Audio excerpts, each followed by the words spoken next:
नई तिकड़ी क्या कम करेगी पश्चिमी देशों की धाक? ब्रिक्स कैसे बदल रहा है वर्ल्ड ऑर्डर को? रूस के कजान शहर में ब्रिक्स की 16वीं समिट हो गई। पिछले साल तक ब्रिक्स में 5 देश हुआ करते थे, लेकिन अब इसमें 10 देश हैं। देखा जाए तो ब्रिक्स देशों की आर्थिक ताकत सबसे बड़ी है। तेल का सबसे ज्यादा भंडार भी इन्हीं देशों के पास है। भारत, रूस और चीन की तिकड़ी से बदलेगा वर्ल्ड ऑर्डर। नमस्कार, आप देख रहे हैं न्यूज कॉल 24। देश दुनिया की हर छोटी बड़ी खबर सीधे आपके स्क्रीन पर। न्यूज कॉल 24 के खास प्रोग्राम ओपिनियन भारत में आपका स्वागत है। बात समझनी है तो पूरी सुननी होगी। नई सोच और नए नजरियों को लेकर मैं हूं आपके साथ सुशील गिरीश। वीडियो में आखिरी तक बने रहिए। रूस के कजान शहर में ब्रिक्स समिट हो रही है। इस बार की समिट कई मायनों में खास है। एक बड़ी वजह तो ये है कि ब्रिक्स अब 5 देशों का संगठन नहीं रह गया है, अब 10 देश इसके सदस्य बन गए हैं।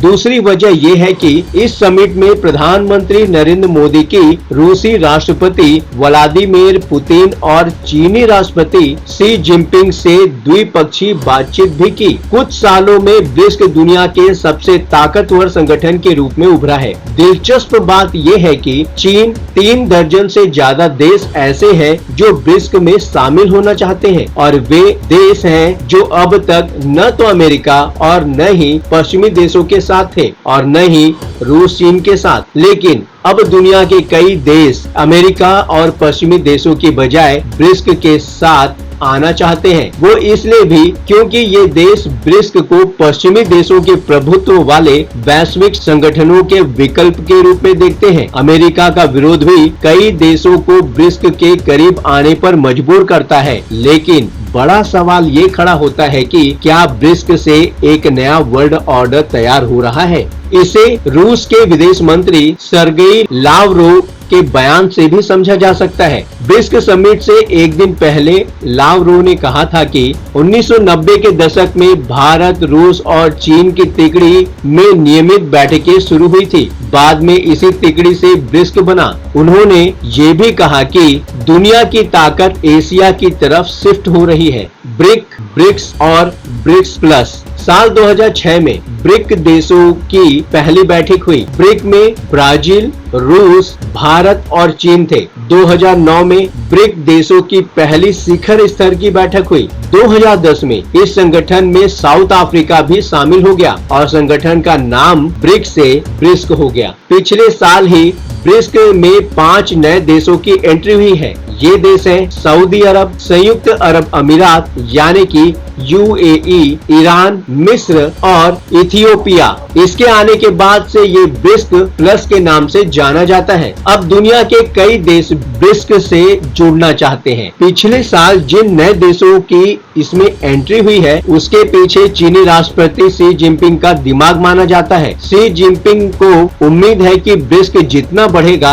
अमेरिका और पश्चिमी देशों का दबदबा उतना ही कम होगा। आखिरकार ब्रिक्स कैसे बदल रहा है वर्ल्ड ऑर्डर को? ब्रिक्स से जुड़ने की इच्छा जताने वाले ज्यादातर मुल्क पश्चिम विरोधी हैं। इनके 2 मकसद हैं। पहला, पश्चिम देशों के प्रभुत्व को कमजोर करना और दूसरा, कारोबार में अमेरिकी डॉलर पर निर्भरता को कम करना। पहले रूस यूक्रेन जंग और फिर इजराइल हमास में संघर्ष ने दुनिया को 2 धड़ों में बांट दिया है। एक धड़ा अमेरिका का है तो दूसरा धड़ा रूस और चीन का। ब्रिक्स के विस्तार का सबसे ज्यादा समर्थन रूस और चीन करते हैं। यही वो देश हैं जो अमेरिका और पश्चिमी देशों के विरोधी हैं। यूक्रेन से जंग के कारण रूस प्रतिबंधों की वजह से पश्चिमी देशों से चिढ़ बैठा है। वहीं चीन खुद को ताकतवर बनाने के लिए छोटे छोटे देशों को अपने साथ लाने में जुटा है। इतना ही नहीं, ब्रिक्स में शामिल हुए 3 नए देश सऊदी अरब, ईरान और UAE तेल और गैस के बड़े उत्पादक हैं। अमेरिकी प्रतिबंधों से जूझ रहा ईरान नए कारोबारी दोस्त भी तलाश रहा है। ये लोग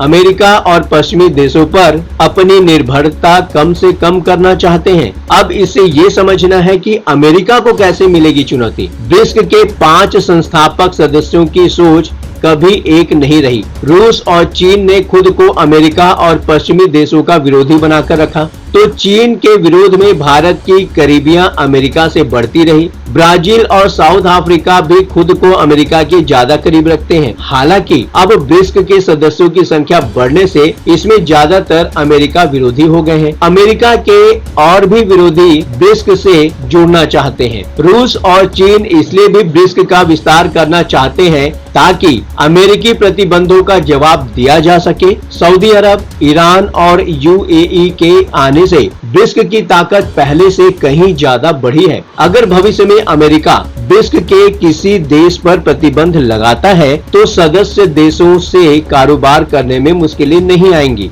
दूसरी सबसे बड़ी चुनौती डॉलर के दबदबे को कम करना है। दुनिया में 90% से ज्यादा कारोबार अमेरिकी डॉलर में ही होता है। 40% कर्ज भी अमेरिकी डॉलर में ही दिए जाते हैं, जबकि रूस और चीन ही नहीं बल्कि दुनिया के कई देश अमेरिकी डॉलर पर निर्भरता कम करना चाहते हैं। ब्राजील के राष्ट्रपति लूला डी सिल्वा ने एक बार कहा था कि उन्हें अमेरिकी डॉलर में कारोबार करने को लेकर बुरे सपने आते हैं। इतना ही नहीं, ब्रिक्स देश अमेरिका के प्रभुत्व वाले वर्ल्ड बैंक और IMF पर भी निर्भरता कम करना चाहते हैं। 2014 में ब्रिक्स देशों ने वर्ल्ड बैंक का मुकाबला करने के लिए न्यू डेवलपमेंट बैंक शुरू किया था। अब तक इस बैंक ने 30 अरब डॉलर से ज्यादा का कर्ज दिया है।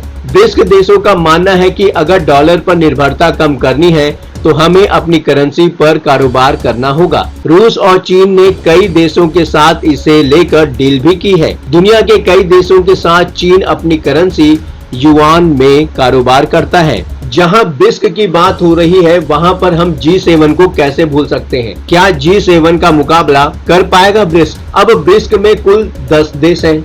इतना ही नहीं, ब्रिक्स देशों की GDP G7 देशों से भी दोगुनी से ज्यादा है। G7 दुनिया की 7 सबसे बड़ी अर्थव्यवस्थाओं का संगठन है, जिसमें America, UK, Japan, Italy, Germany, France और कनाडा शामिल हैं। दुनिया के 9 सबसे बड़े तेल उत्पादकों में 6 ब्रिक्स के सदस्य हैं। इनमें सऊदी अरब, रूस, चीन, ब्राजील, ईरान और UAE हैं। इसका मतलब ये हुआ कि तेल मार्केट पर इनका दबदबा हो गया है। दुनिया का 43% से ज्यादा तेल का उत्पादन इन्हीं देशों में होता है। ब्रिक्स देशों का आर्थिक प्रभाव भी बढ़ रहा है। सोमवार को मॉस्को में ब्रिक्स बिजनेस फोरम में रूस के राष्ट्रपति पुतिन ने बताया था कि ब्रिक्स देशों की GDP $60 ट्रिलियन से ज्यादा हो गई है, जो G7 के देशों से कहीं ज्यादा है। पुतिन ने कहा कि 1992 के बाद से वैश्विक अर्थव्यवस्था तेजी से बदली है। 1992 में ग्लोबल GDP में G7 की हिस्सेदारी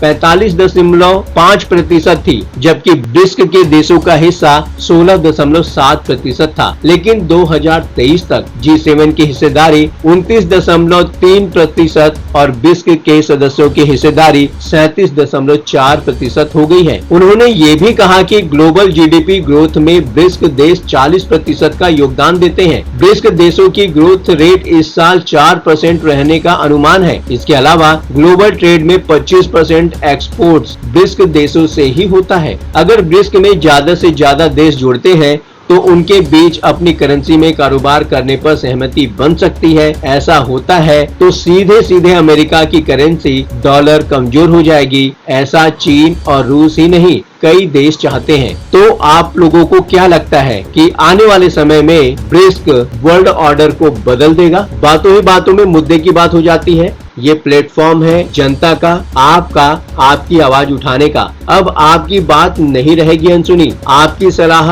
आपकी राय हमारे लिए मायने रखती है। खुलकर अपनी बात रखें, कमेंट करें और अपनी प्रतिक्रिया अवश्य दें। अभी तक आपने चैनल को सब्सक्राइब नहीं किया है तो देर किस बात की? चैनल को अभी सब्सक्राइब करें। नोटिफिकेशन में जाकर बेल का आइकन दबाना बिल्कुल न भूलें। आज के लिए बस इतना ही। लगातार खबरों के लिए बने रहिए न्यूज़ कॉल 24 के साथ।